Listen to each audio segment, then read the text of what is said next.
Good morning, and welcome to View from the Other Side.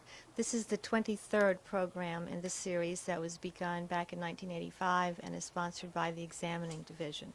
I'd like to say thank you this morning to Shirley Wendell, who recommended our speaker, our guest, and who was instrumental in a lot of the arrangements. Also, a very special thank you to Paul Chrisman of MBRS and our own Bill Jabram, who made all this elaborate configuration work, we hope. Our guest this morning is Nancy Freeman, and my introduction of Nancy is going to be the shortest on record for this series because Nancy is an artist who likes her work to speak for itself. Nancy? That was nicely done. Okay, let me see if I can get through all these wires here. I'm going to start by showing a slideshow, a brief slideshow of my own work to introduce why it is that I use a computer in my work and the kind of work that I do, and to give you an idea of the background and my point of view. And then I will start talking about the hardware and the software of making art with computers. Is that fuzzy from back there? It sure looks fuzzy up here. Is it? Okay, well this is not a computer picture. This is a charcoal picture. And this was the beginning of a project which I started in 1985, or 84, I even forget. I wanted to deal with some underlying forces. Most of them had to do with change and progression and sequences and so on. And to deal with this issue, I decided to take a single image and repeat that image and change it as I repeated it, and through those changes, explore these issues. And I chose this image. I chose a face because a face is a very powerful pattern, and it can withstand a great deal of distortion and processing and still be recognizable as a face. And I chose this particular one because it had a good, strong light and dark pattern, and it had no expression or style or anything that would bring its own story into the exploration. I started with a very straightforward one as kind of a benchmark, and then proceeded to do different kinds of explorations. This one was an obstruction. This was an oil pastel. Boy, these really look fuzzy. Can you focus that at all? Well, that looks focused from back here. Well, it's a fuzzy picture. No, go the other way. The other way. The other way. Yeah. Keep going. Keep going. Oh, okay. Now back up a little. How's that look? Yeah, there. Okay. I mean, I tend to do very painterly, messy things anyway. So this is a watercolor monoprint. This was the beginning of an entropy sequence. I'd start by painting a fairly straightforward version of the face, and then this is a process which I invented to deal with this, a kind of a printmaking process. And then as I went along, I would slowly obstruct this image until it was entirely gone.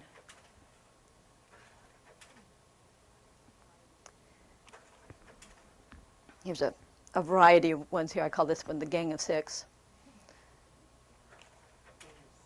This one is oil paint stick, graphite. Well, that was really clear, and then it fuzzed itself. Well, after a while, I kept repainting this face every time I did it, and then doing something to it, and then repainting it and doing something to it, so on. Got tired of that face and started using a second face. This one was based on an old Navajo woman, a photograph that I had of an old Navajo woman with a lot of the same features. I did about 150 versions of the first face and about 100 of the second face when I started reading articles about what graphic computers could do. And one of the things it said it could do is you could take an image and change it all you wanted and still have the same image. And I thought, that's what I need to do. That would save me a lot of trouble. So I scouted around and found an Artronic system in Alexandria that was quite complete for its day. Mind you, this is 6 or 7 years ago. And it had 256 colors on a screen out of 16 million, and it had a digitizer and a printer and a film recorder and all of that, and it was $50,000. So I didn't buy it, but they let me use it. And I started, after getting to know it and learning a little bit about the paint program, it had one program, I started a series with that system. And I started by doing a charcoal drawing of the Indian head and digitizing that into the system. And this is the 256 grayscale version of that charcoal drawing. And this was my very first variation of that head, and I got it in about a 30th of a second by calling up the default palette. And I loved it, and I've been hooked ever since. And these, it keeps doing that. Can you see where it's focused to start with and then it unfocuses? It looks fine from back here. Does it? Okay. So these are some of the variations that I did with the Artronic system.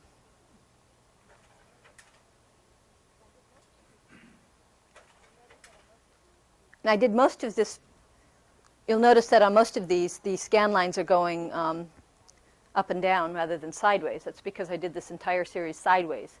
I wanted the format to be vertical rather than horizontal, and so I did the face on the side because it never occurred to me to put the monitor on its side, which was fine. That didn't bother me, but a lot of people that came into the store while I was working thought it was a little strange. That looks much better. Yeah. I'd like to go through them all again to see what they really look like. Okay. This is an entropy sequence done with the computer. Again, obstructing that image a little bit more each time, this time with primary colors. I went back to the first head and played around with that a little bit. Did some variations on it. You can see the menu from that paint program. Tried some different hairstyles.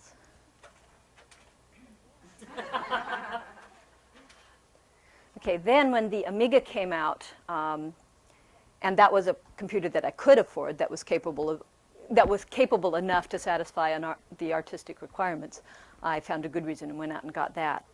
And I used it for some other projects for about a year, and then I got back to this project, going back to the first face, and this is one of the first images that I did using my Amiga. Now this is a screenshot. I want to point this out because later on we'll be talking about screenshots. You can see the edge of the monitor down at the bottom of the slide. A screenshot is where you set your camera up in a dark room and put the image on the computer and then take a picture of the computer. And it comes out looking like this. And these are some of the variations done with the Amiga. This one I can use a total of 32 colors on.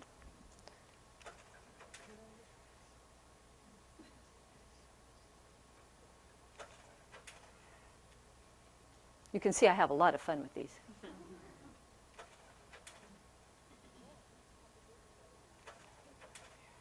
Okay, then a couple of years ago, the printer technology began to catch up in its capabilities, and there was finally a printer that I could afford that could do good work. So I went down and bought that, and my work has since gone to the other size formats and larger sizes. These are Hewlett-Packard PaintJet prints, and most of these are very large. This is smaller than life size. That's about life size. This one is called All Sisters Small Change, and they're all in the same generation. Interestingly enough, with the first phase of this project, when I was using traditional media, I could do entropic things to the images. I could destroy them or distort them or do things that took away the order. But using a computer, I found I could actually do evolution things. I could take an image and evolve it into something else. And this one, I think, deals with the evolution issue reasonably successfully. I would load the parent picture in, which was a variation of one of the earlier pictures that you saw, and apply some processes to it and print that result. Then I would load that parent picture back in again, apply the same processes but with a little variation, and print it again, until over the entire series, all those little tiny changes would add up to a major change, sort of a compound evolution. And there's a color shift change going on horizontally and a kind of degree of effect change going on vertically. That's a close-up of those.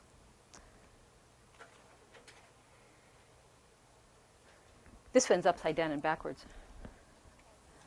But curiously enough, to do something with precise symmetry like this, used to be so difficult that artists would very rarely even attempt it, except for maybe Escher, who was famous for that sort of thing. And now it is so easy that artists will say, that's too easy, I won't do that. But I think it still makes some pretty effective images.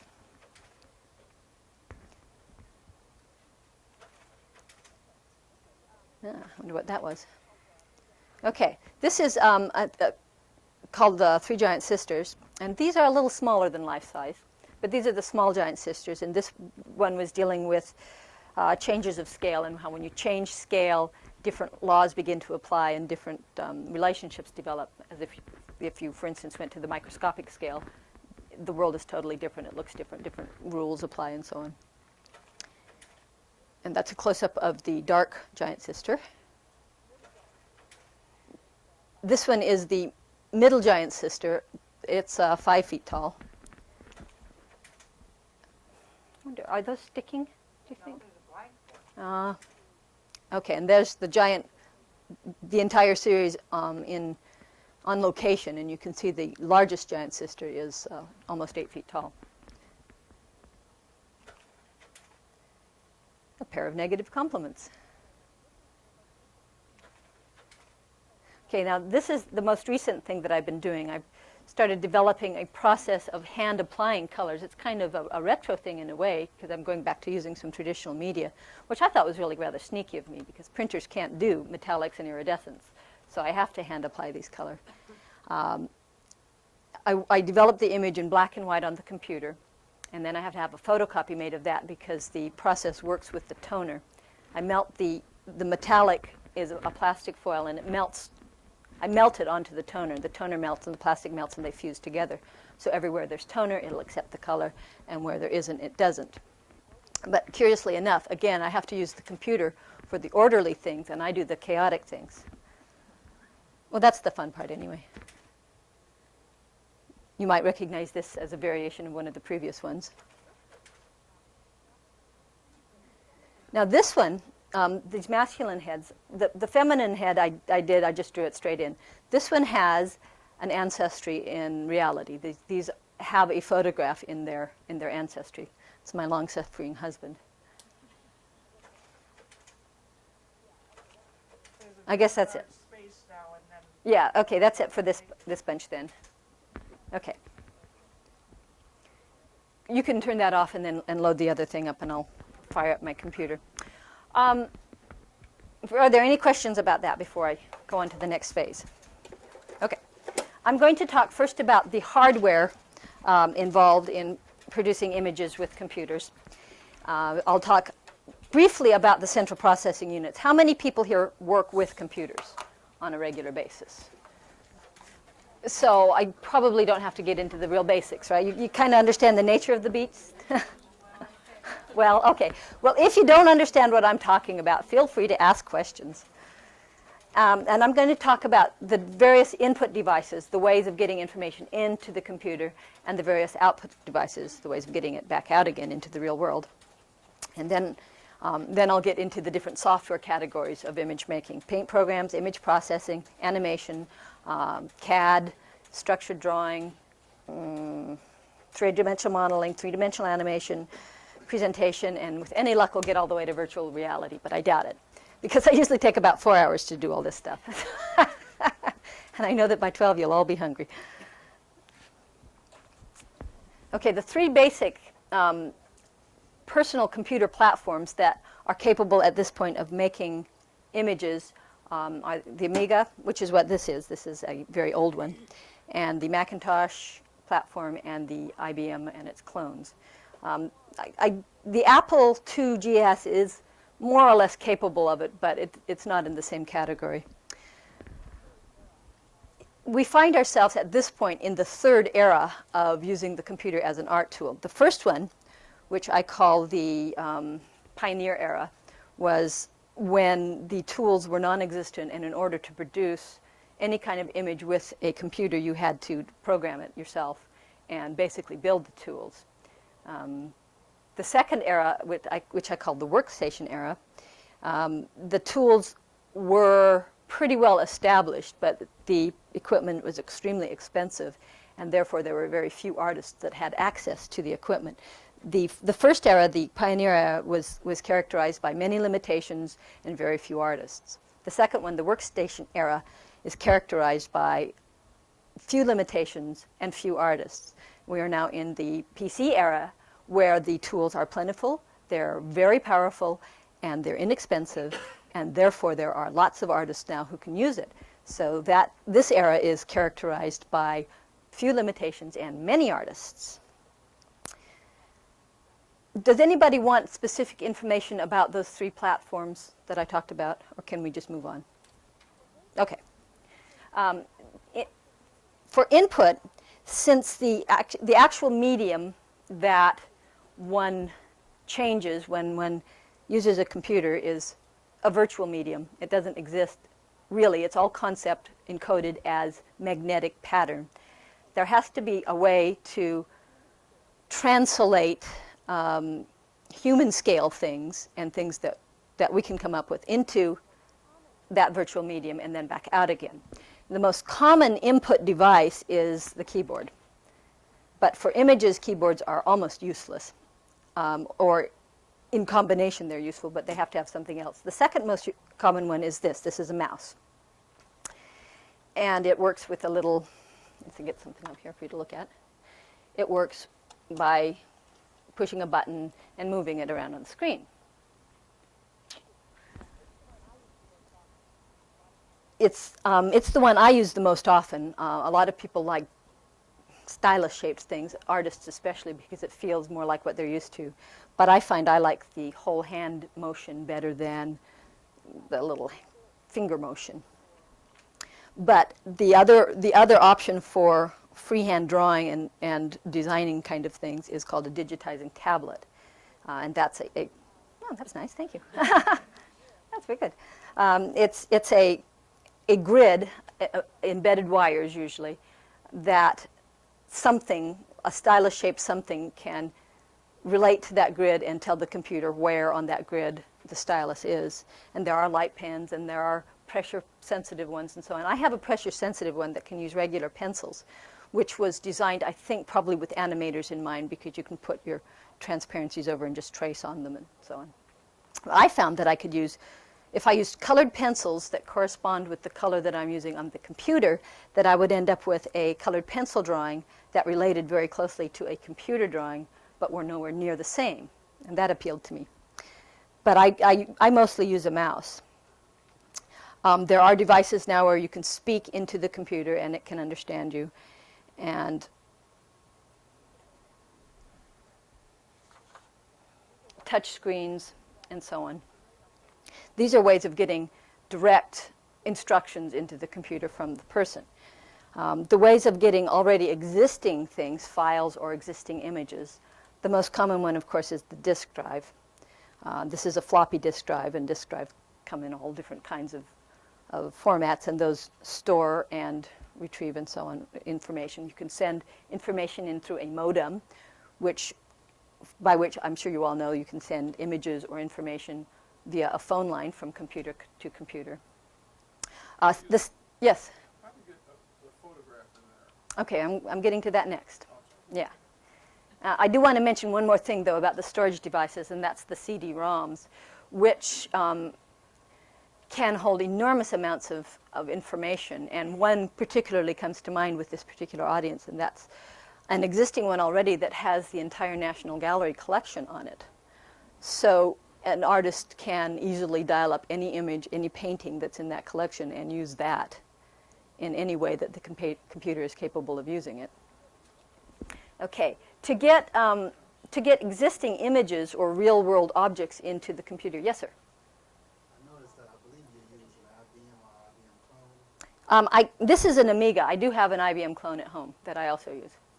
What do you find, why did you select the Amiga over, say, IBM or Well, at the Macintosh? at the time, this machine is 5 years old. At the time, the IBM really didn't have any choices that I could afford. They had lots of workstation choices, but nothing that a starving artist could afford. And quite frankly, that's why the Macintosh was out. Actually, the Macintosh didn't have color at the time. It was still black and white, and it was far more expensive than this one anyway. At this point, the IBM world has come a long way, and there are lots of choices. And the Macintosh has bowed to reality and brought its prices down, so there are a lot of good choices now.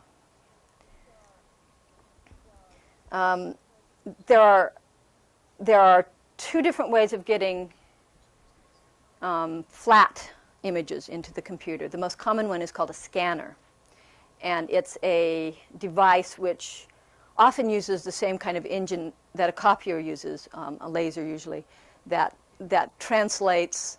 It's a flatbed thing, and you put it down, and it does its magic. And it translates that image into a digital form that the computer can understand. In fact, let me load some of those up and show you what they look like.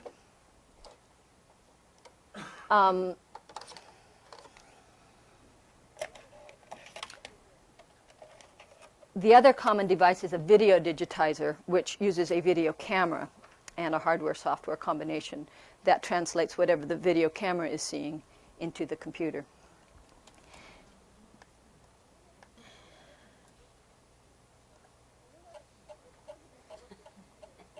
Now you'll notice, those of you who work with the computer will notice that this is pretty slow loading things and getting. This one doesn't have a hard drive. This is real old, and it still does what I want. So I'm not going to throw it on its ear yet. But if you're used to hard drives, this is very slow.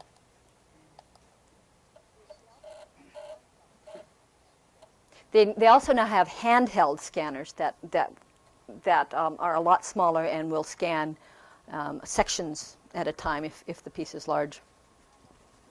This, for instance, is an example of a photograph that was scanned in black and white, probably touched up. Most scanning processes, and especially the video scanners, leave something to be desired on flat things. The advantage of the flatbed scanners for flat images is that it's flat, whereas the video one, you have to worry about lighting it evenly and not having parallax problems and so on. So for flat images, the scanners are preferable.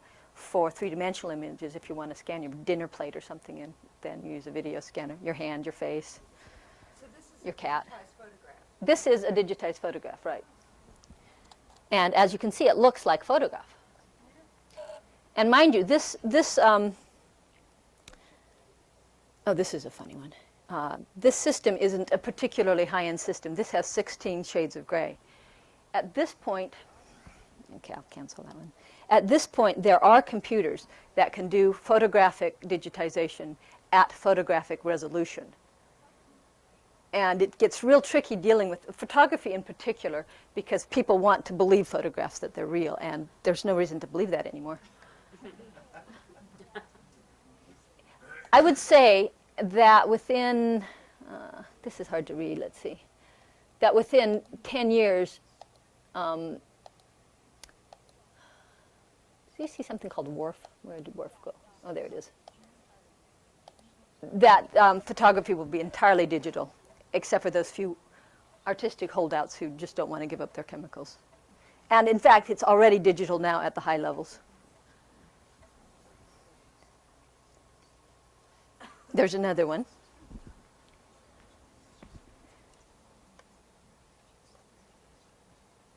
Okay, where's Marilyn?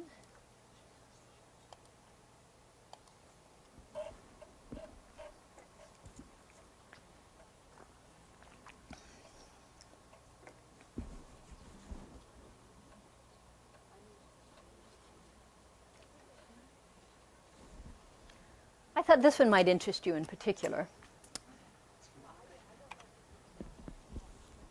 Now, I don't know who did this. I imagine it was some guy who really liked Marilyn, and he had a big collection and a digitizer, and probably spent a great deal of time putting this together, and then probably downloaded it onto his favorite bulletin boards. Probably never even occurred to him that there might be some copyright issues. And this is a very common problem. I have another young friend who spent a lot of time making a beautiful cartoon of Jessica Rabbit that he was very proud of, and he immediately downloaded that to the bulletin boards. And I understand that Disney and other cartooning agencies have to have a lot of people keeping track of what's going on in bulletin boards and so on to try to keep these things under control. I think that he did a pretty good job of that, considering the resolution and the amount of grace that he had to work with.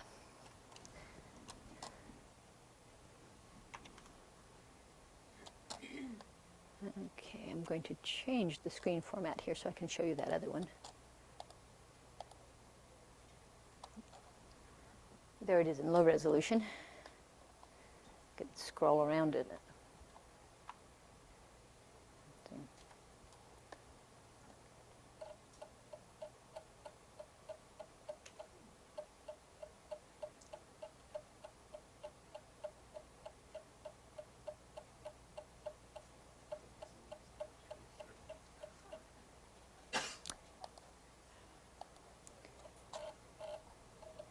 This is an entertaining example of what you can do with photographs that have been digitally altered.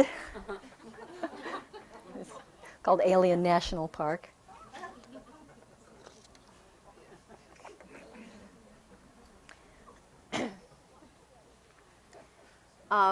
If you want to get images from an existing video source, you use something called a frame grabber, which can grab a frame of video and translate that into a digital form. And there's also something called a three-dimensional digitizer, which you can use to get three-dimensional forms into your computer. It's a little more complicated because you have to put indices and so on the form. But there are ways of getting all of those things in. Let me show you a demo here from a company that makes a video digitizer.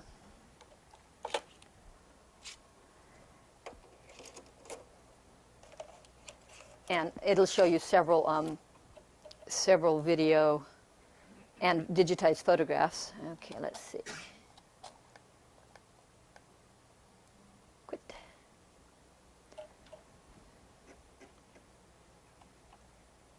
Oh, in your ear. I have to reboot this, and then afterwards I have to turn off my computer because I have reason to believe that this particular demo has a virus on it, which I haven't taken off because it's always a good jumping off point for the discussion of viruses. It hasn't surfaced yet, though. Maybe this time it will. It's a relatively benign one. It's an old one. It's probably mutated into something really terrible by now. You know, it's curious. Anything that has anything to do with computers seems to evolve at a much faster rate than real-world things.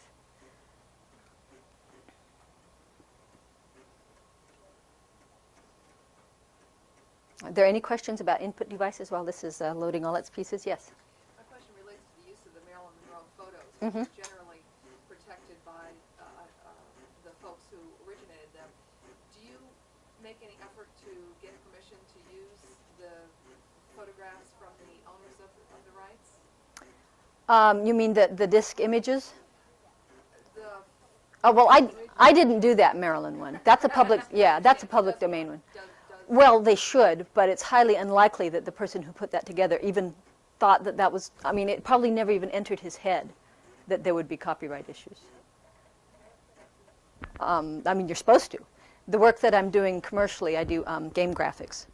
And we just finished a game called The Terminator for the IBM platform. Now, they, of course, have to get copyright from the owners of the Terminator property to do all of that stuff. And I'll show you some of the pieces from The Terminator. you indicated that you were working from a photograph of an elderly Navajo Mm-hmm. woman. Was that a photograph that you had taken, or was that a No, it was a friend of mine had taken it and given it to me, yeah.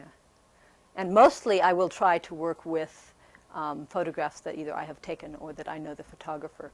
But there's an enormous number of computer artists, in fact, this is also an issue in the art world from aesthetic reasons, who use a kind of a photo collage technique. People who would otherwise be not real artists can scan in media images and then cut them and paste them and put them together in different ways to make statements, you know, meaningful statements. And it's very common to see movie images and magazine images and so on used in that way, and I'll bet that not one of them even thinks about copyright issues. And I think it gets really tricky also in the art world because appropriation has been an accepted genre for quite a long time. And appropriation art is a very strong strain, and there's probably a real fine line in there between stealing and appropriation. Yeah.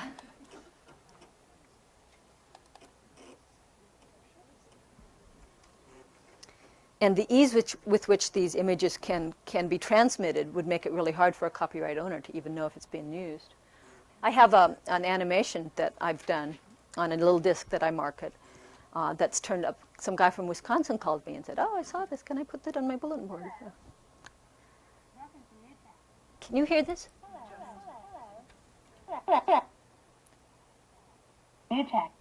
This is. Hello, welcome Is that better?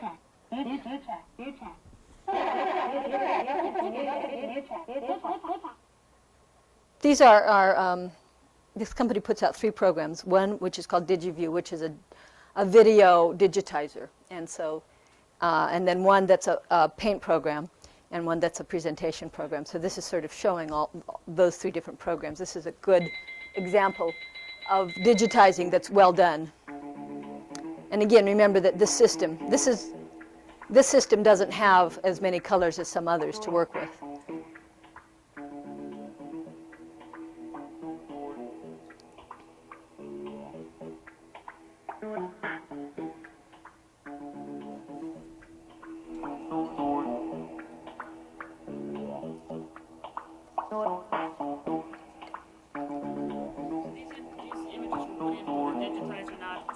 Right, this is a video digitizer.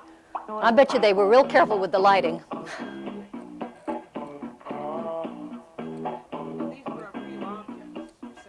These, no, I suspect these were photographs.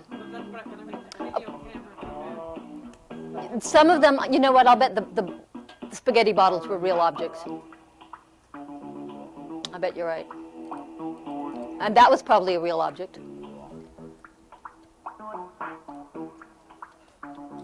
It's hard to tell. There's no way to tell whether they had done it from a photograph or from real objects.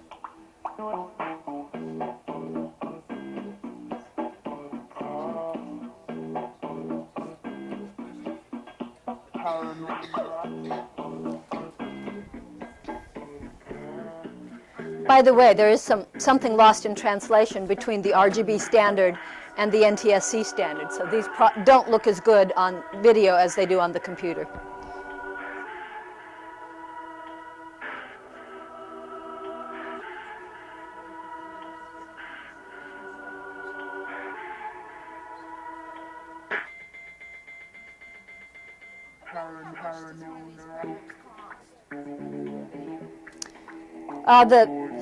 The scanning programs? Okay, the video, this one that you're looking at, costs about $150. Now, the Amiga programs generally tend to be less expensive than the other platforms. And you also have to buy the video camera that it works with. But the paint program's only about $50, and it's an excellent program.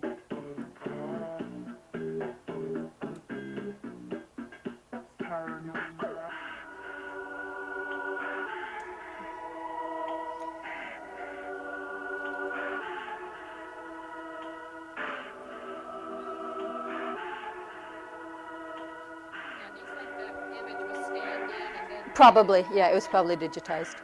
And then they probably took out whatever was in the background and put something else in.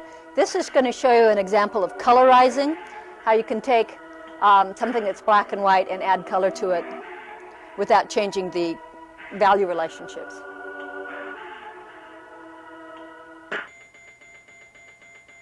There are lots of programs that can do that.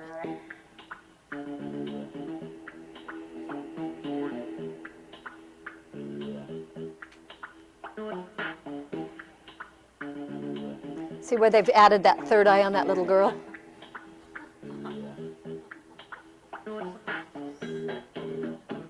Can you just tell the computer that you want it to have natural skin tones, and that's all Well, you need to do? no, you have to actually choose the colors and apply them. Yeah. It's not that far advanced. Although the system that they're using for colorizing the films, there's probably some automation involved.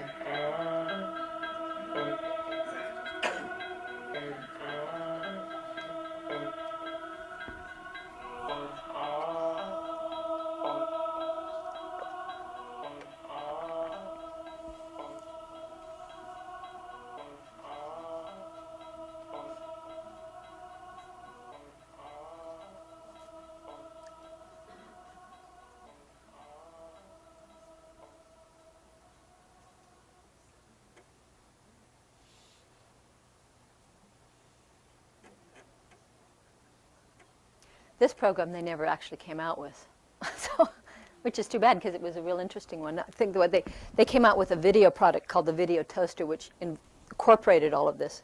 The Video Toaster can do quite a number of amazing things with video images. Yes? Are these on circuit boards or just on floppy disks? These are just floppy disks.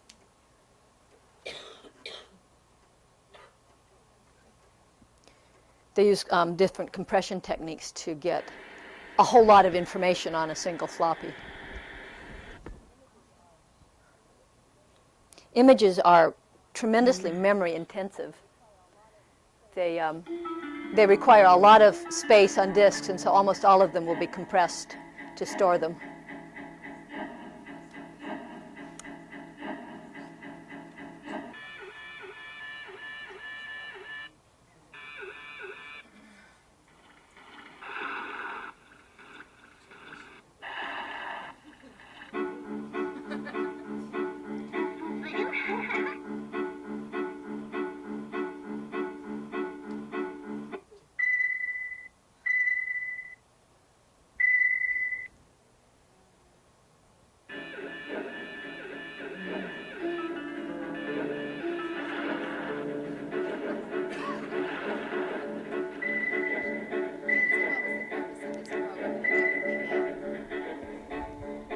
I'm sorry, I didn't hear that. What's the purpose of this program?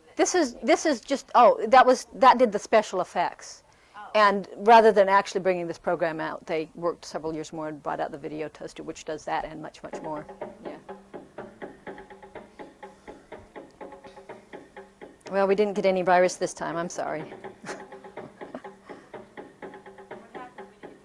Well, this particular one, it puts up a green screen and says, something wonderful has happened, your Amiga has come alive. And what's more, it has a virus. So, it was one of the first Amiga viruses that surfaced years ago. And it probably came in on this disk, as a matter of fact, and it went through several of my disks before I discovered it. Why doesn't it show up every time? Well, a lot of the viruses, if it showed up every time, you'd eliminate it immediately. So a lot of the viruses have a built-in delay factor. So, for instance, that disk may have to be accessed 33 times before it'll kick in. There was that famous Friday the 13th one that was designed to kick in on Friday the 13th. And that was a real destructive one. That did some pretty nasty things. So now I am turned it off, and I'm starting all over here.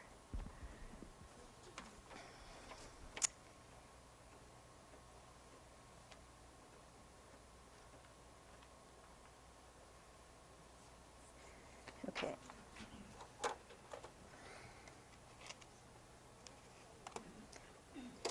I'm going to show you some of the things that we did with the Terminator, using some digitized sources and some copyrighted instances.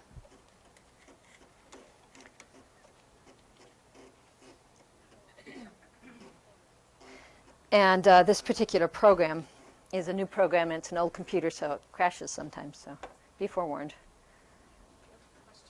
Yes? I was interested in the comment you made about the reality of photographs. Can experts tell the difference when images are added and subtracted? At this point, probably not. Probably not. If you have a good artist and a high-end system that has photographic resolution, the likelihood of anybody being able to tell is pretty remote, because the output is seamless. You can get a photograph as your output. In fact, I saw one time. It was a photograph of Richard Nixon, where somebody had moved the eyes over so that he looked really shifty. You know, you can see the kind of applications that this could be used for. And you remember the Time magazine that showed Reagan with the muscle man body and the head? It looked real. I believed it.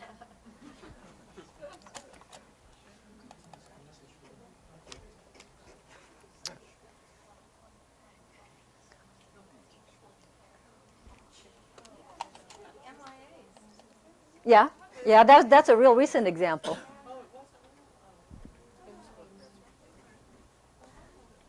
How can you know? How do you know? But people want to believe in something that looks real, and it's really tricky. There was a thing on National Geographic. And does anybody know about that cover on National Geographic where they had moved the pyramids together just a few pixels? Well, there was a big controversy on that. Is that ethical to do? Mind you, the photographer had brought camels in to be in front of the pyramids, and camels would never be there. He brought them in, but that was acceptable. But moving the pyramids closer together wasn't acceptable. There are a lot of interesting permutations. Okay, now, I don't know how many people here have seen The Terminator, but in the movie, the good guy wins and the bad guy loses, and therefore all mankind is saved. But in the computer game, you can't predetermine the ending, so we had to have some endings for if the good guy loses and the bad guy wins, in which case all mankind is wiped out.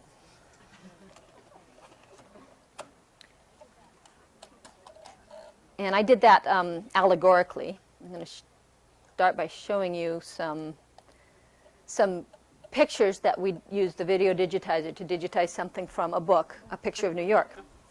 And then I'll show you the final product. And you'll notice that under the hands of a less than wonderful digitizer, these pictures aren't very good. Let's see if I've even got the right. No. So that's a version of A Picture of New York. And I digitized it several different times with different parameters on the digitizing process. You can change it around different ways to bring out different kinds of details. There's another one from the same source.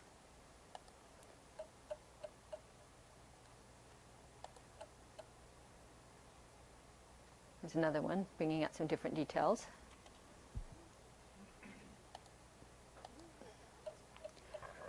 Usually, if I have to work from a digitized source, I will prefer to have it in black and white because the color is hardly ever accurate anyway.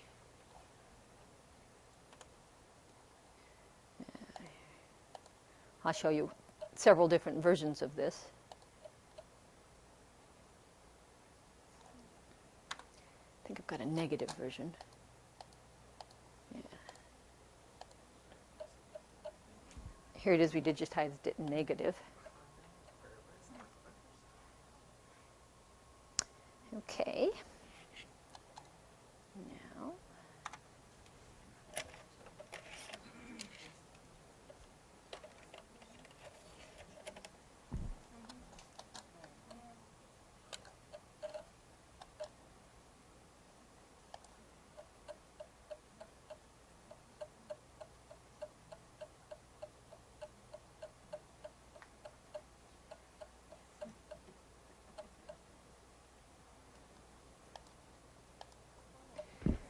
okay, for the format that these are in,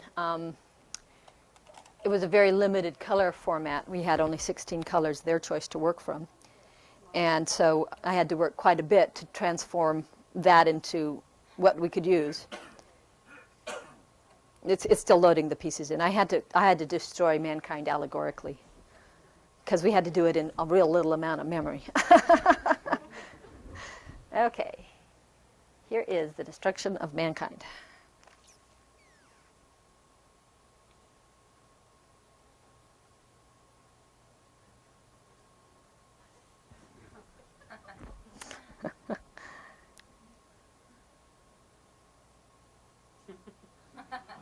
Crash. Okay, that's going to start all over anyway. So I was particularly pleased with this sky gradation since I only had two colors to make a nice smooth gradation. Worked out okay considering. Oh, you guys can't even see that, can you? Yeah, you missed the subtleties. I wonder if maybe if we turned the lights down a smidgen that would help. Oh, that's a good idea. Yep. Yeah, no, that's better. See, I have to see the monitor so that I can see what I'm doing. Okay. Yeah, that's good. I think no, down. That's good. No, you can't turn it off. I have to be able to read my discs. See what I'm putting in there. Let's see, where was I? Okay.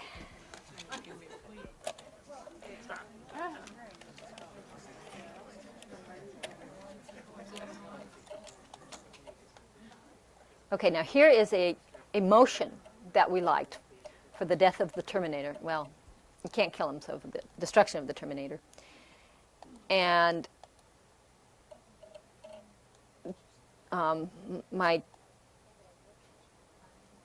friend that I was working with found this particular motion that she thought would work well. And I'll show you. Now this has been already cleaned up. The background that was around him has been taken out. And when working for a limited media like this, you have to like digitize every third or fourth frame. Okay, I'll show you what that looks like. Smack. Okay. And here's what the finished animation looked like using that motion.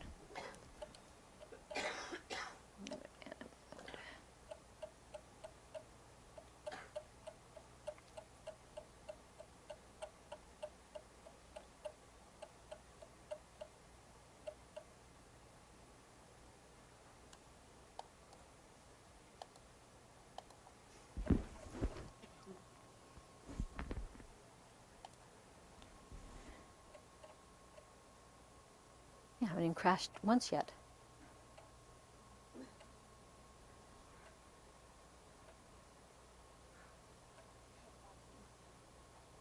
I had to add some extra pieces in between to smooth it up a little. Here you have it. The termination of the Terminator. Smack.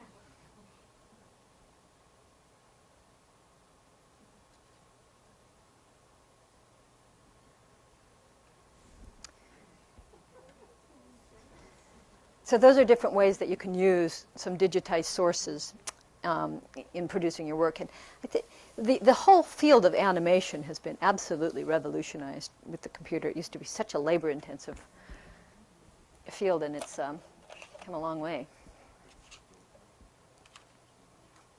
I'll show you one more.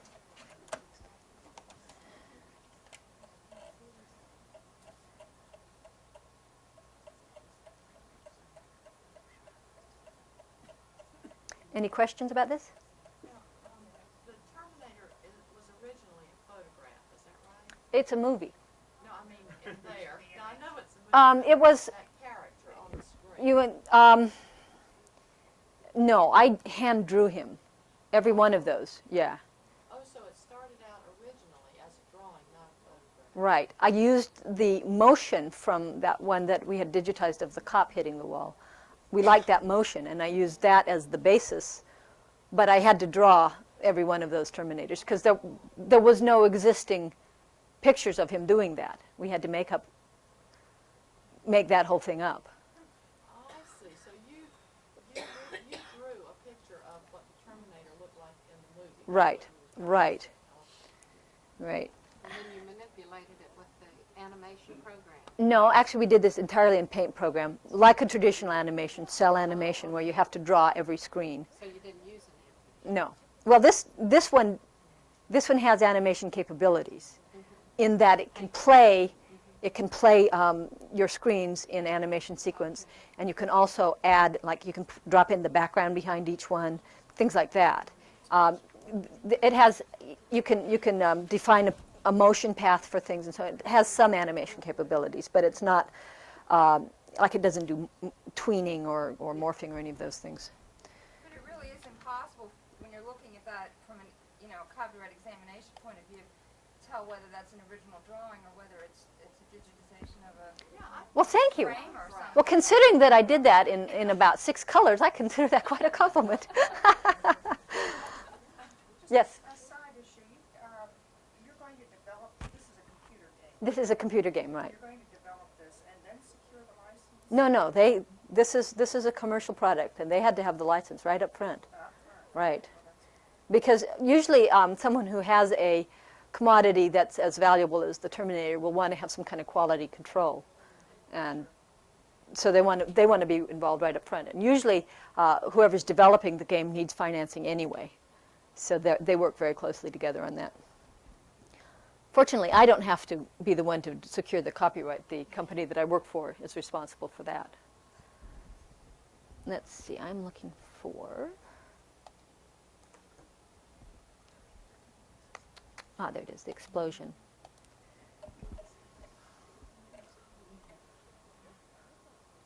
See, now on this animation with the little planes going across, I could give it a little picture of the plane and tell it that I want it to go from here to there in so many frames, and it can do that for me.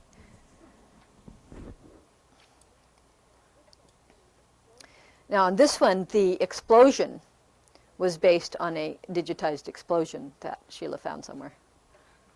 But again, it's digitized in 16 colors of gray, and we have to reduce it to, there's probably 5 colors in that explosion. And also, I had to keep making it smaller because it wouldn't fit in the allotted memory. So I had to keep shrinking the explosion. So we had to stick it way up in that corner so that half the explosion would go off the screen.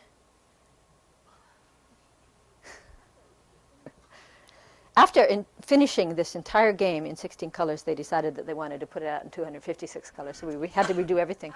It was fun, and unfortunately I can't show you those because those are much better, but this machine can't handle 256 colors. Okay. I will show you one more a screen here that was kind of an issue with the Terminator people, because the game came out at the same time Terminator 2 came out. It just came out. And first they wanted it to look just like Arnold, and then they were worried that it looked too much like Arnold. Let's see, frames, control.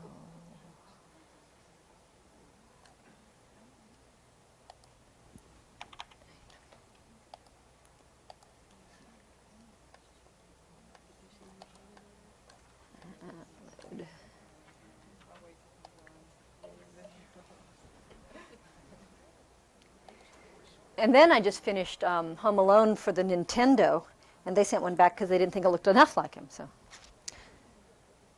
see, now this is, again, working with a really limited color palette. Can we turn the lights in the room down a little? Because I just need a little bit of light up here. Hello? No, down. A little more? What about that side?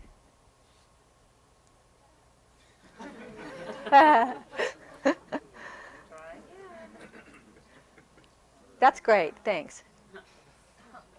Okay, so anyway, this particular screen they were concerned about, not in this version, but in the 256 color version, which looked a lot like him. They were concerned that it would infringe on the Terminator 2 pictures. So I don't know how they finally resolved that.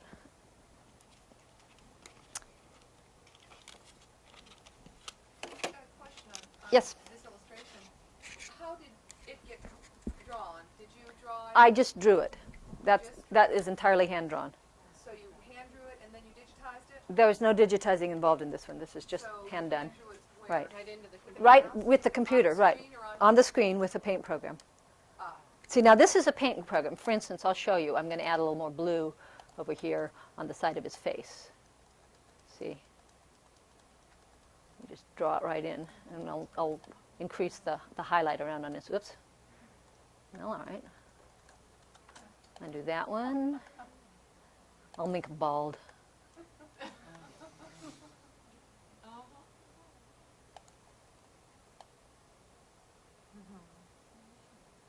There we go. So with the paint program, you're just creating using the computer as a tool. Right. How did you accomplish the variations in the face images that you showed in your initial part of your presentation? The face that was your base was your charcoal drawing, one of your first charcoal drawings that had the horizontal color variation, and then the vertical, some kind of emotion or some kind of... Oh, right, the All Sisters Small Change. That was mostly with an image processing program, which the difference between a paint program gives you ways of changing the colors of the individual pixels. The image processing program is a global change. It changes the whole picture at once. And we should be able to get to that later on when I'm talking about software. I'll be showing some image processing programs. Right, we haven't even got to software yet. We're still working, we haven't even got out of input yet. So, any questions about input? Okay. By the way, I know that this is a particularly focused group, so if I leave a topic and you still need more information, please don't hesitate to ask, okay?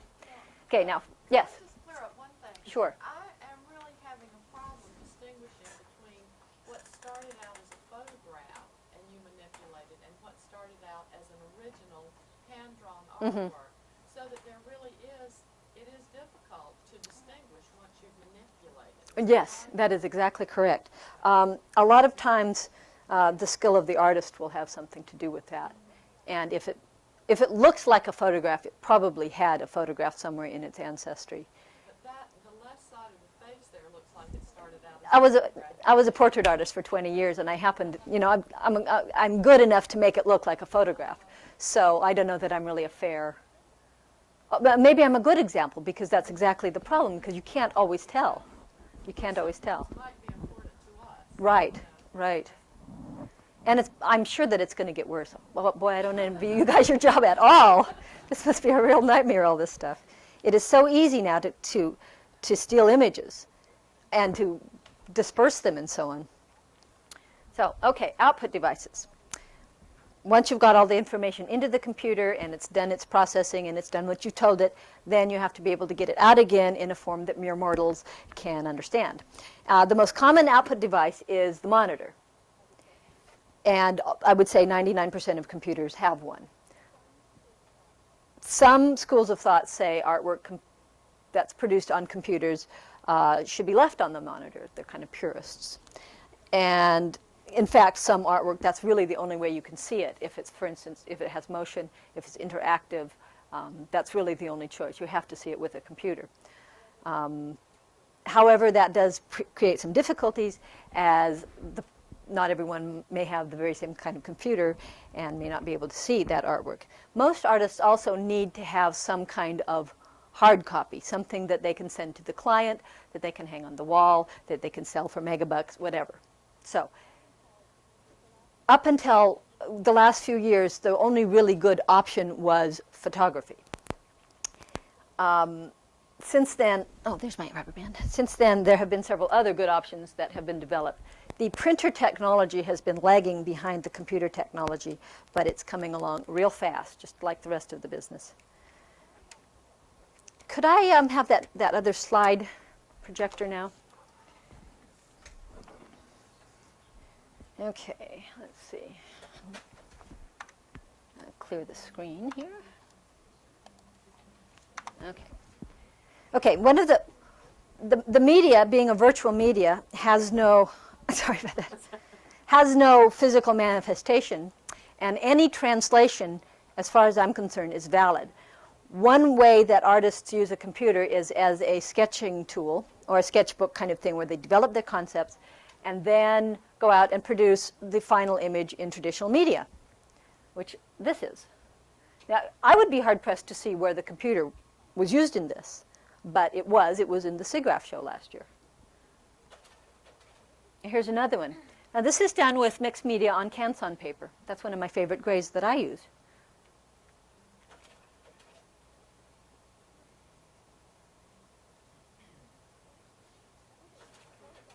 These are that kind of an approach where you can develop the image with a computer and then paint it in traditional media.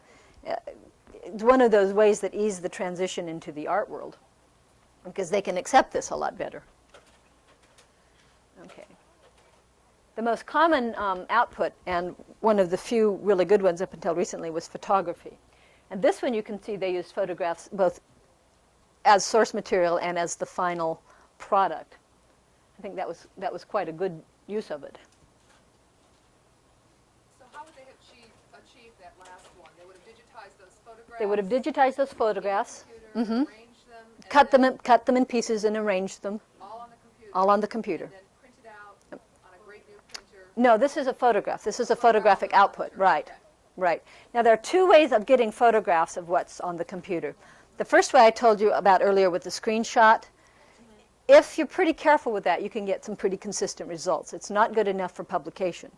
The way that something like this is taken is something called a film recorder, which connects to the computer. The computer sends over the RGB information directly to this hardware thing, which exposes the film. Could we stop for just Sure. Okay. Okay.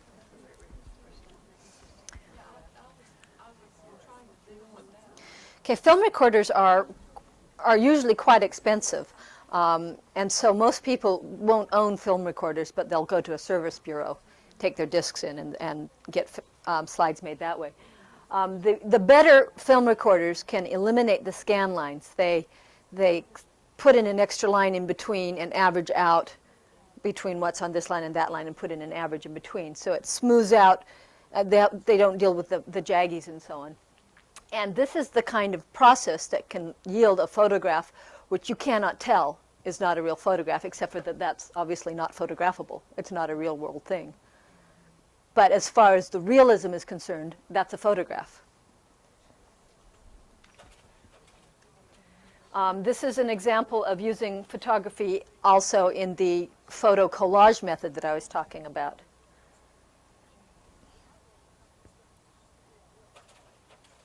Now, the art world finds this to be a real problem because there are so many photo collagists coming out of the computer world that it's sort of giving photo collage a bad name.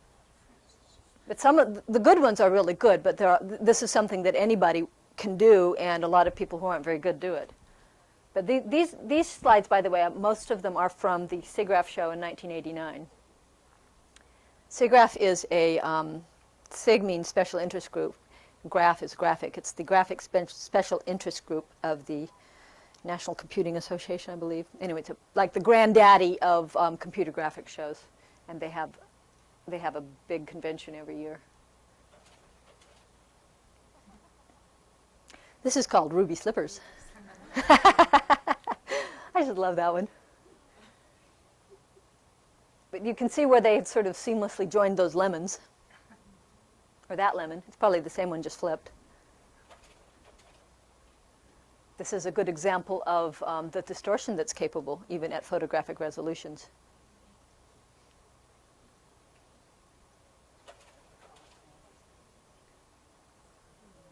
This one uses photographic imagery in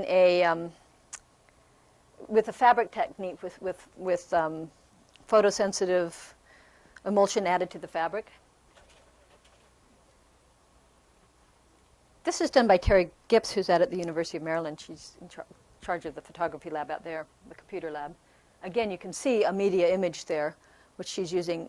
She's working with notions of memory, architectural memory, mind memory, media memory, and of course it all gets to be put together with computer memory. And this is another of her works, using some photo collage techniques. As well as cutting, pasting, you can also do transparency overlays. A lot of this stuff could have been done with traditional techniques, but it's much easier with computer.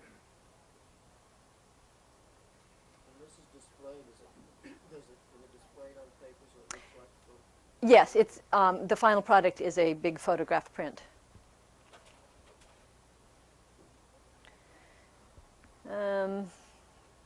This does have a photograph as, this is Eileen Astrahan up in New York. This has a photograph as its ancestor at some point in its evolution. And probably most of the changes on this were just achieved with adjusting colors.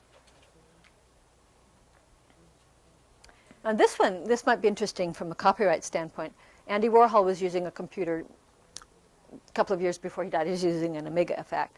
And he did that image of Debbie Harry. And after he died, a gallery that was going to be showing some of his work commissioned Eileen to do an image for their advertising campaign, combining that Debbie Harry image and one of Andy Warhol. Now, I have no idea whether they dealt with copyright issues, but I imagine they should have.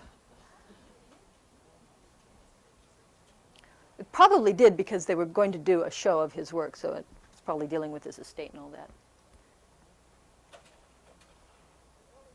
This one's kind of funny because in the early days of computing, all pictures, computer pictures, were real blocky because the resolution was so rough.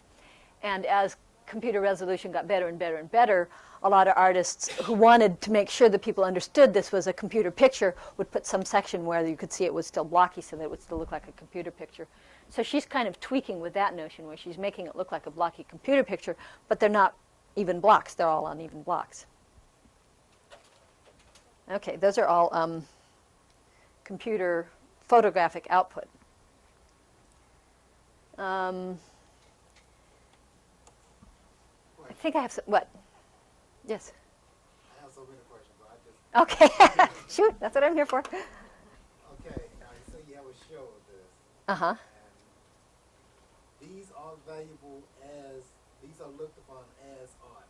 Yes. Who puts the value, for instance, if someone wants to buy this, who put the value on it? How valuable is it? Well, the artist would be, yeah, the artist and the marketplace would work to apply value as far as the fine arts are concerned, just like they would do with traditional media. As far as commercial images, I assume it's whatever the market allows it or will bear as far as the value. Did that answer the question? Yeah, and it brings on something else. Okay. Longevity. In the art world now, you have color photography Mm-hmm. that's now really being sold and has a longer length of life. Mm-hmm. But with these computer images being colorized, what's Well, the computer image itself is something separate than the art product. It's like the computer image is more like the negative, and the translation into something tangible is the art product. I'm speaking of the tangible. Right. Well, as a matter of fact, the archiving issue is a major issue in the art world, and I'm going to be talking about that right now, as a matter of fact, talking about printers. And in printers, I'm going to talk about the most commonly available technologies right now. There are several technologies coming up or, on the near horizon. But right now, the most common technologies for printers are the dot matrix, the thermal transfer, and inkjet. I think probably I should include laser, but that's still more expensive than personal computers generally will deal with.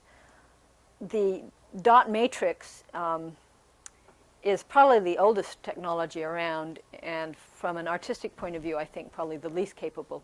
It's an impact technology. It works by a little pin pushing against, pushing the ribbon against the paper. So it punches the ribbon against the paper and deposits a little dot of color. For color printers, you have to use a 4-color ribbon, and it has to go through it each line 4 times doing each color, like a magazine process with a 4-color process. Let me see if I have one here. I have several prints that I have brought in to show you. This is a pretty big crowd for passing them around, so maybe afterwards, I'll just hold them up, and afterwards you can come up and take a look. One of the advantages of dot matrix is that they're pretty commonly available.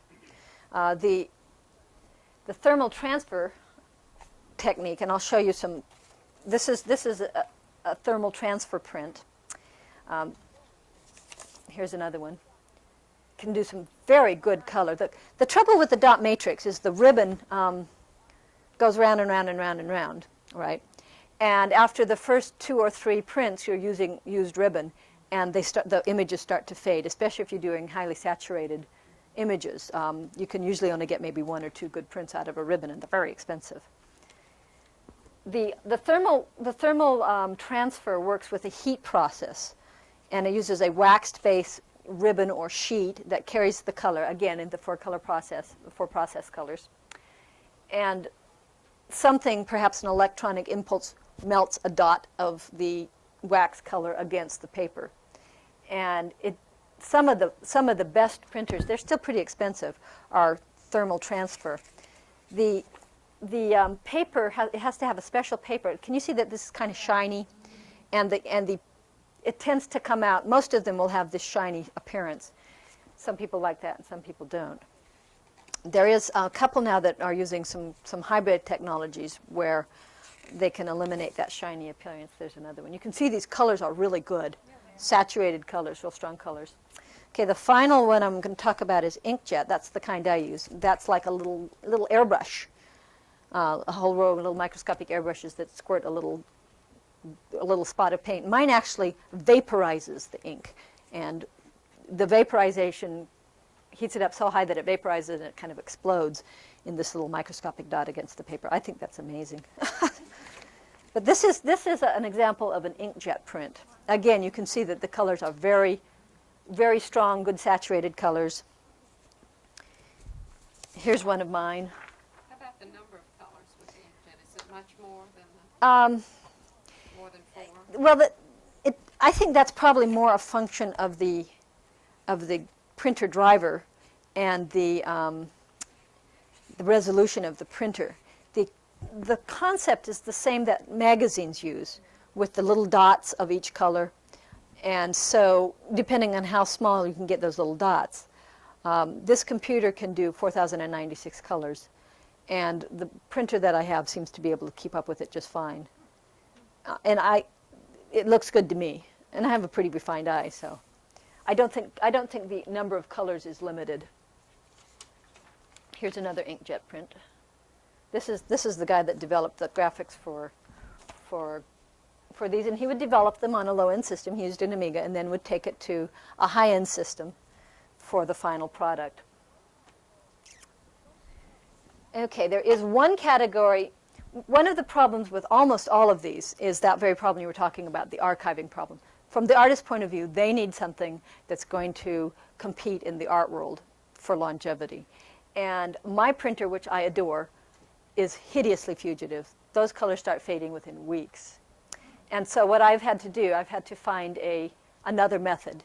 The color laser, the thermal ones are more permanent because the wax color is a lot thicker and it's a different kind of chemistry, and those are pretty permanent.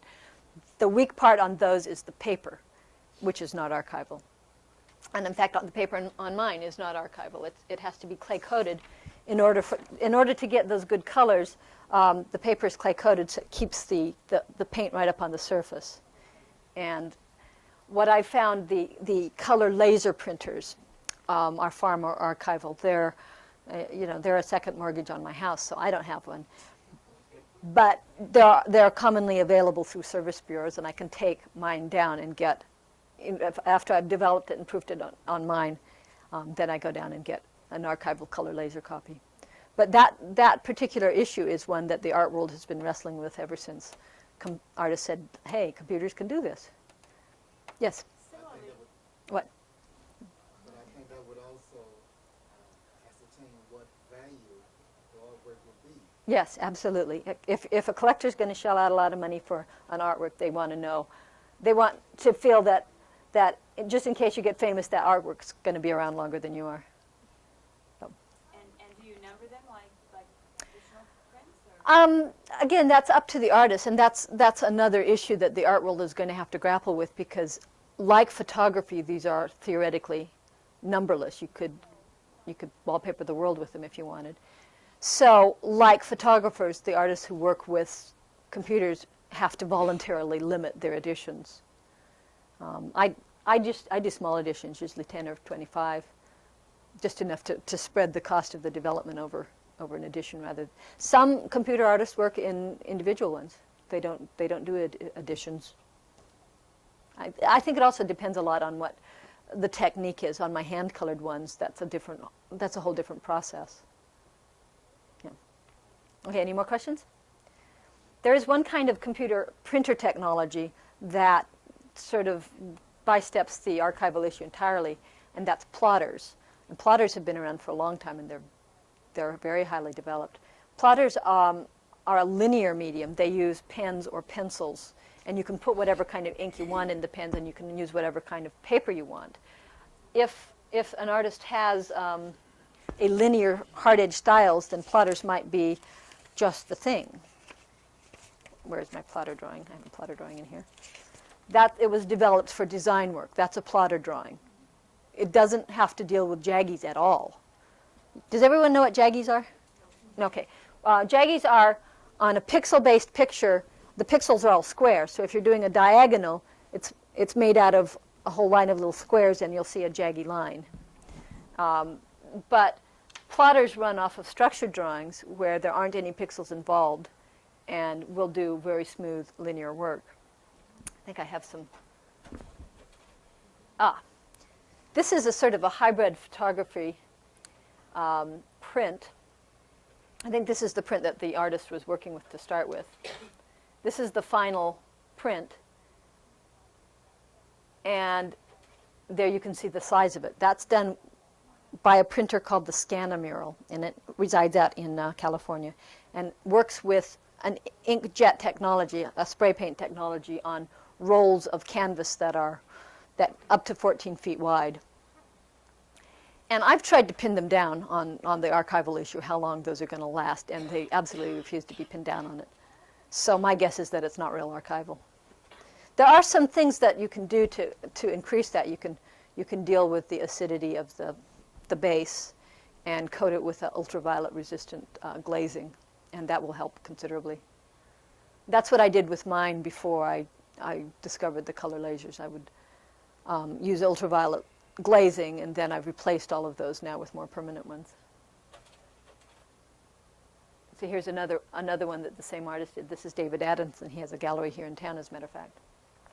The net that he's dropped in over the model's face is fractally generated. I thought that was kind of interesting. See, and there's that one. He works with a Macintosh.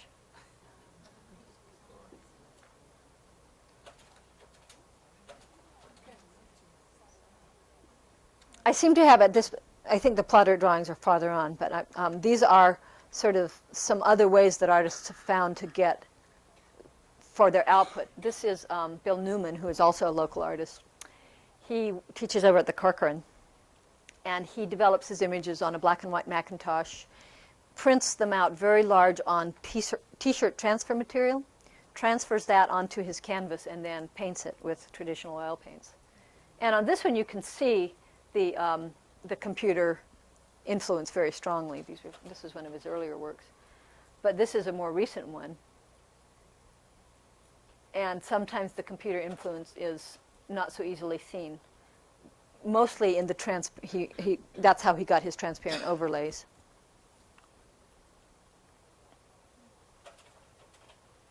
Okay, this is Lolly Paisley Jones. This is out at Maryland Art Place. He uses a Macintosh.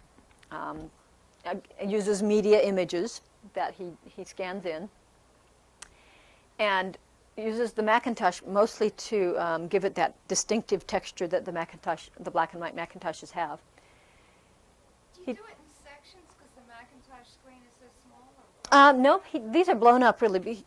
What he does is he takes has a slide made from the Macintosh screen, and then projects the slide on these huge. He does work in sections. Those are like probably 4 by 8 pieces of plywood. And then he draws around each one of those little black dots and paints them by hand, which I just find astounding. It's sort of an interesting way of making a very labor-intensive product out of something that, computers are famed for their speed. So I think that's a real interesting application. And these are interesting pieces. If you get up close, of course, they lose their order entirely. They just become abstract blobs of black and white. This is a woman up in Connecticut.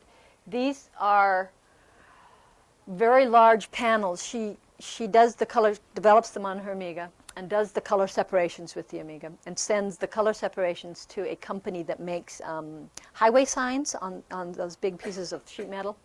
So these are like enamel silk screened onto metal plates, very large for outside murals. Here's another view of that mural.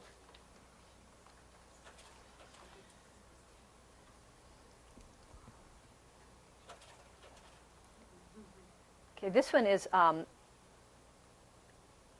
hand-colored print. You can see where she's just seamed it together to make a bigger one. That's the way I do mine as well. And that one, I think, as well. Okay, where are my plotters? These are inkjet prints. A lot of times, what I think interesting about this particular SIGGRAPH show, and the first one that I think that's true, is a lot of times you can't tell what the output is.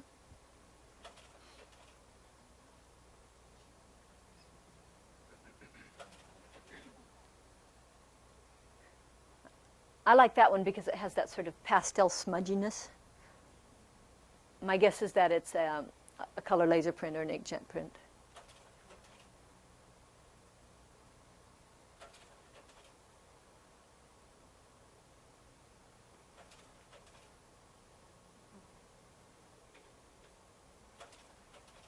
Most of these are printer outputs of one kind or another.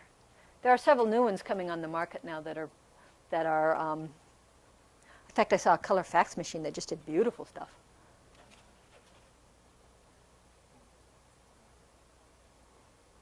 This guy uses digitized old masters as his starting off point. It's very common. It's a very common appropriation to use old masters. I mean, how many times has Mona Lisa been used? It's another version of that one. Ah, there's mine. That's not a very good slide of it, though. This one was up at the Boston Museum with that show. That was fun. Okay, now this one, I believe, is a plotter drawing. And that one is clearly a plotter drawing. You can see that linearness and the smoothness of the lines. See where artists are trying to bend this very, very engineering kind of output into an artistic kind of output. These are plotter drawings. This guy even managed to make a messy cube.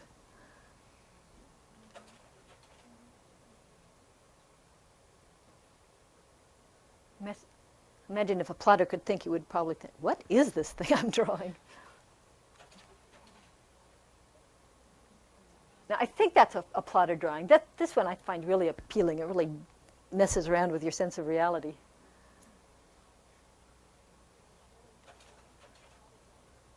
This is a plotter drawing. These are very large. With plotter drawings, you can do rolls of paper, 24, 30 inches wide, and just make them as long as you want. This one is, he plays a lot around with your perspective thoughts, because this isn't at an angle. That's a straight-on view of that picture. I just love this piece. This is a plotter drawing, and this is a good example. You were asking about the morphing, where you can start with one image and another image, and the computer computes all the steps in between. And on this one, she's changed the woman who's doing the laundry with a rock at the stream up in one corner down into a. It's fuzzy in this corner, but this is an old-fashioned washing machine, the wringer type. No.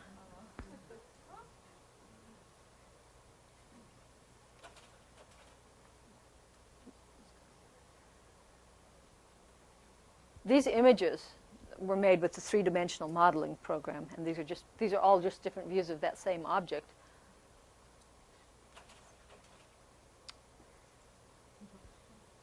From 0 to 1, right? That's not a plotter drawing, but that's another example of that morphing. Okay, I think you can turn that off now. Where's my notes? You know, my desk at home looks just like this too. Computer pieces and discs and papers all over.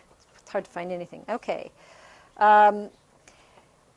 There's one other kind of common output, and that's video. If you're doing anything that has any motion, animation, or anything involved in motion, then video is really about your only choice. Yeah? Before you go on to that, when you publish one, how big you can get an image as large as how large can you get an image out of a printer? It of course varies by the printer. Mine is just 8.5 by 11 sheets.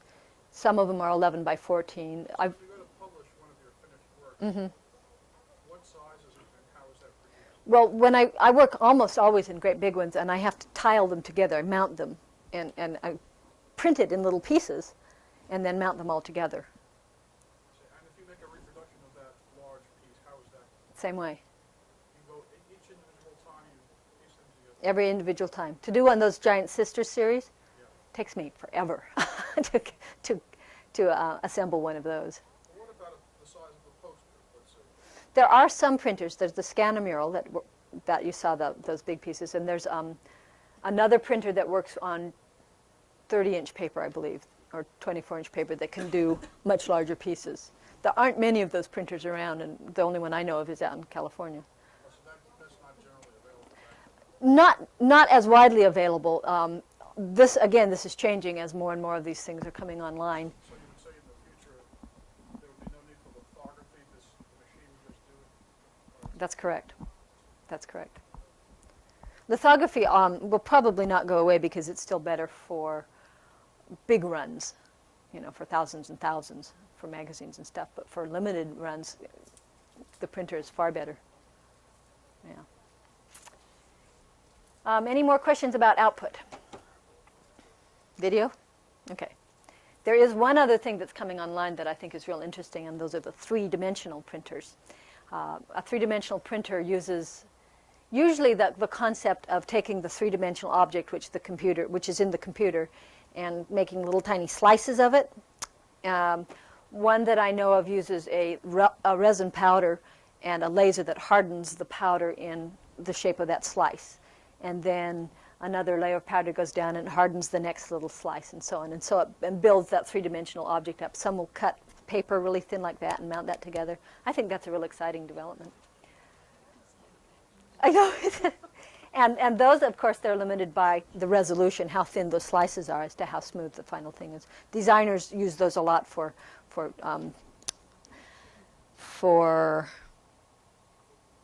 seeing whether or not their gizmo that they've designed is going to have any problems, or if it's going to be manufacturable, and so on.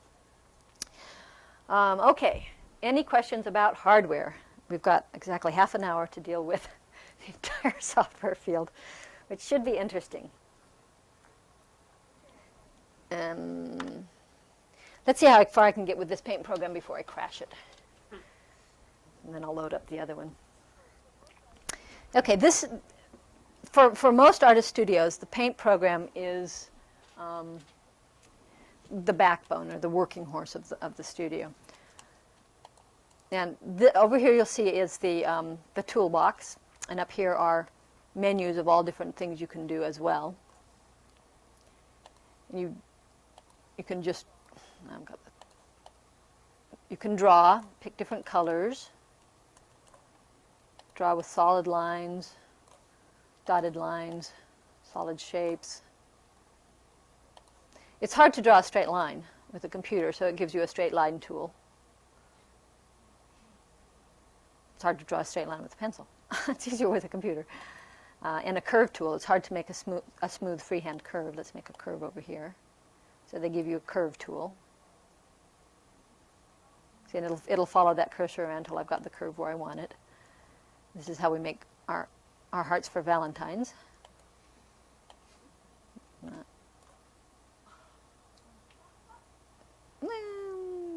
That looks pretty good. And then you cut that out. Let's clear the screen there. Flip it over, and there's your heart.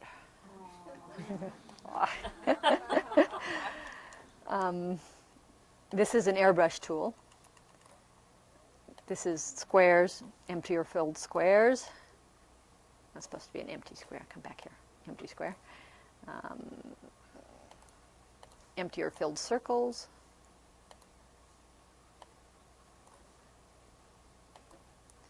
Polygons. Oh no, those are ovals.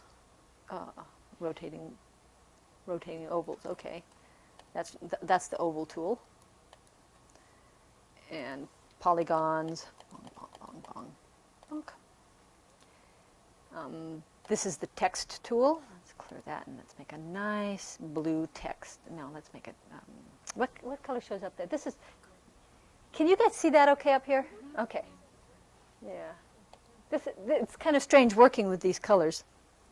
Okay. A line of text. I've never regretted it before, but now I wish I'd learned how to type. Okay. This is a kaleidoscope. Back up here. Which. This is what I start the little kids off who come to visit. They make snowflakes and they love it. I'll bet the old rose window designers from the Middle Ages would have liked one of these. Of course, you can tell it how many points you want. It has has several different kinds of symmetry. That was point symmetry. I'm going to show you cycle symmetry. I'm sorry, that was mirror symmetry. There's cycle symmetry. What are you actually drawing with the mouse? The mouse. When you're indicating that you want to make a snowflake, you're telling us that you can do points and cyclical stuff. What are you drawing with your hand? I'm just drawing one of those lines. In fact, you can see which one by where the cursor is. See that cross thing? That's called the cursor. Yeah. So I'm just drawing that one line where that It's cursor is, repeating it. and it's repeating it, right? Okay. And I'm going to make that 16 points instead. 1. Okay, clear. Make a nice flower. Now you can, on this particular computer, you can plug in the video recorder into the back of the computer. It has a video out, and you can just be recording this. So this is a real cheap way of doing animations. Cheap as far as effort is concerned. Okay. And it also has tile symmetry. Okay, clear that. Tile symmetry does a repeating pattern that way. This would be great for like fabric designers or tile designers.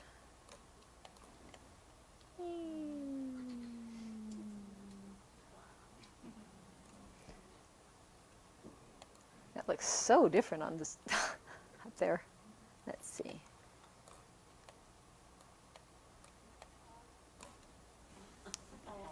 Okay. These paint programs are getting pretty mature, and this one is a very powerful one. Almost all of them are. This is Deluxe Paint. I'm going to show you some of the standard brush manipulation tools. That green works pretty good, right? Oh, I lost my line of text. All right, I'll make, oops. Try that again. Since I can't see what I'm typing, you'll just have to do with that. Okay, now you can cut out a piece of the screen. See? And let's erase that. And I'm going to make that bigger so that you can see so that I can see what I'm doing. Brush, size, double. Okay. Oh, that's interesting. Okay, I'm going to outline that. Brush, edge, outline. So that outlined it in the currently picked colors. The way I pick a color is by going over to the palette over here and just clicking on it with that arrow. That will change the color. Okay, you can flip the brush horizontally. Look. Put that over there. And you can flip it vertically. Put that over there. Flip it one more time, horizontally.